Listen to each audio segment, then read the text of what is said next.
Nakakalungkot naman po yata yun. Sobrang mali naman po yata yun. Consistent na Supreme Court sa desisyon nito na hindi basihan ng simple assumptions para mag-convict, lalo na po kung ito'y patungkol sa ethical behavior. Proof, not mere conjectures or assumptions, should be proffered to indicate that the accused had taken part in, to use the court's words in Arias versus Sandiganbayan, the planning, preparation, and perpetration of the alleged conspiracy to defraud the government. For otherwise, any careless use of the conspiracy theory can sweep into the jails even innocent persons who may have only been unwitting tools by the criminal minds. Really responsible for that irregularity. For reference, ito po yung kaso ng Sabiñano versus CA. 1995. Sa mga kaso sa Amerika na applicable sa Pilipinas at ginamit ito ng Pangulong Estrada mismo sa kanyang mga kaso, sinabi na rin na logical reasoning in the law does not work in this manner. Courts are not allowed to supply missing evidence or to give a party the benefit of unreasonable speculation or forced inferences.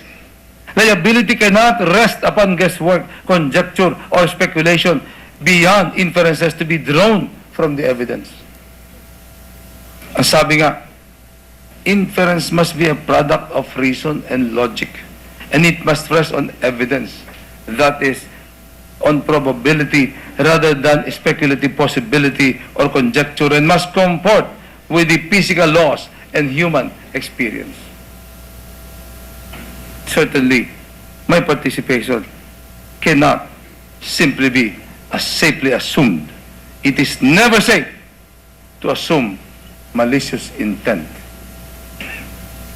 Moreover, the supposed higher valuation given the Masaito property was duly explained by the same BIR officer who issued the certificates of zonal valuation for it. Former BIR Parañaque Revenue Officer Carmelita Bacod, whom complainant Senator had subpoenaed, who issued the certification on the zonal value of the Masaito lots, not only verified the 30,000 pesos zonal valuation of the said lots, but also 44,500 per square meter zonal valuation for the other lots in that area.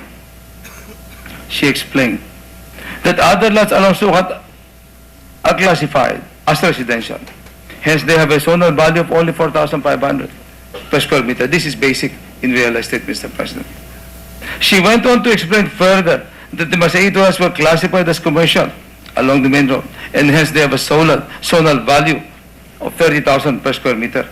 Ang totoo po niyan, mura pa ako ito ngayon.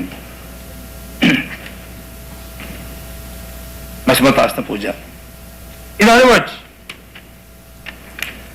the 30,000 pesos per square meter valuation for the Masaito lots in question did not come from thin air. Former Parañaque Revenue District Officer Bacod got the figure from page 9 of the revised zonal valuation of 1998 of the Department of Finance. Ms. Bacod was even adamant about the zonal valuation as she declared at the hearing on the 22nd of September 2009 that if she were to issue another certification, she would use the same zonal valuation for the Masaito lots. Thus, Mr. Francisco, may I quote, but if you are to make another certification and you were asked for the zonal valuation of San Dionisio, Sucal Road, what will you state? Ms. Bacod answered, I will state the same facts as contained in the same certification. Mr. Francisco, which is, Ms. Bacod, that the zonal value of the property will still be 30,000 pesos per square meter. Mr. Francisco, even if that is not found in the revised zonal valuation 1998, yes, because on this page 9 of San Dionisio, even if the zonal value of Don Antonio Avenue, the zonal value is 4,500, it is residential. But we have on page 9, we have commercial residential valuation of 30,000 pesos. And for sure, my basis for classifying this property as commercial is tax declaration presented to us as issued by the assessor's office, classifying the same property as commercial as to its actual use, Your Honor. Interestingly, the said testimony of Ms. Bacod was conveniently ignored in the report.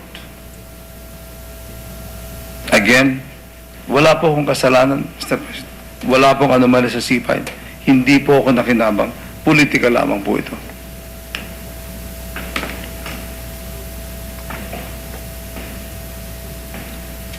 With the indulgence of... While, let me just finish. While none of the witness they presented accused me of any wrongdoing. Malapit na, Mr. President. I was shocked. And still I'm in shock that the conclusion they arrived at is completely the opposite. In the report, they concluded that I violated the Constitution for my alleged financial interest in the C5 project, which as Senator placed me in a conflict of interest situation. First, I did not author the 2008 GIA, as no senator can be its author, since the GIA originates solely from the House of Representatives. Second, it is not true that I did not disclose my financial interest in the companies whose companies will be traversed by MCTEP and the C5 Road Extension Project. Di po totoo yan. The truth of the matter is that one of my companies even sought the opinion of the DOJ precisely to determine whether or not the validity of the proposed transaction will be affected by the fact that I am its principal stockholder and whether the proposed acquisition will be violating any law or regulation, particularly the Constitution.